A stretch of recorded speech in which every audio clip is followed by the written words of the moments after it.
দুনিয়ার ইতিহাসের সবচেয়ে ভয়ানক মুহূর্ত ছিল সেই দিন, যেদিন আসমান জমিন কেঁপে উঠেছিল। ফেরেশতারা থমকে গিয়েছিল, জান্নাতের দরজা বন্ধ, জাহান্নামের আগুন নিভে গিয়েছিল। কারণ আজ মৃত্যুর ফেরেশতা মালাকুল মউত এসেছেন দুনিয়ার সবচেয়ে প্রিয় ব্যক্তির জান কবজ করতে। মদিনার সেই দুপ্রহর, রাসূল সাল্লাল্লাহু আলাইহি ওয়াসাল্লাম বিছানায় শুয়ে আছেন, চেহারা বিবর্ণ, শরীর ঘামছে।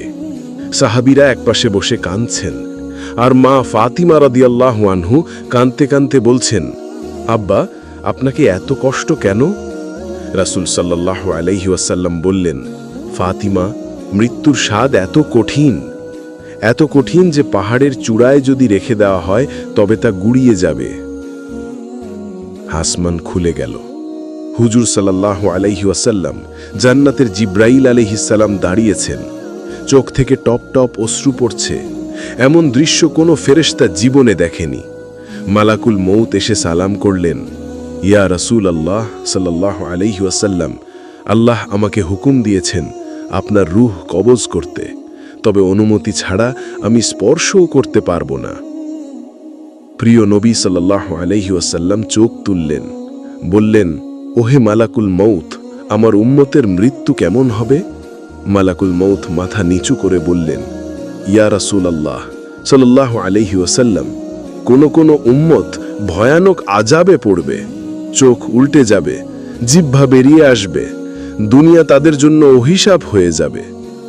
রাসূল সাল্লাল্লাহু আলাইহি ওয়াসাল্লাম কেঁদে ফেললেন, বললেন, হে আল্লাহ, আমার উম্মতের আযাব আমার উপর দিয়ে দাও, আমি নিতে রাজি, তাদের ক্ষমা করো। এই কথা শুনে ফেরেশতারা কেঁপে উঠল। মালাকুল মউত এগিয়ে এসে রাসূল সাল্লাল্লাহু আলাইহি ওয়াসাল্লামের জান কবজ করতে গেলেন। তখনই নবীজি সাল্লাল্লাহু আলাইহি ওয়াসাল্লাম বললেন, জিব্রাইল, এখনো কি তুমি থাকছো? জিব্রাইল আলাইহিস সালাম বললেন, ইয়া রাসূলুল্লাহ সাল্লাল্লাহু আলাইহি ওয়াসাল্লাম, এটা আমার শেষ দেখা, এরপরে দুনিয়াতে আর আসতে পারবো না।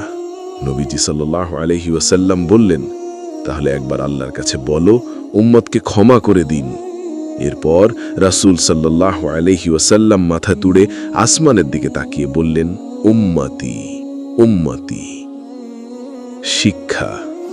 রাসূল সাল্লাল্লাহু আলাইহি ওয়াসাল্লাম মৃত্যুর সবচেয়ে কঠিন যন্ত্রণা নিজের জন্য নিলেন, শুধু যেন আমরা জাহান্নামের ভয়াবহতা থেকে বাঁচি। আর আমরা কি করছি? নামাজ, গুনাহ, ভুলে যাওয়া। আজও সময় আছে ভাই, ফিরে এসো, একবার সিজদায় পড়ে বলো, ইয়া আল্লাহ, রাসূলের উম্মত হয়ে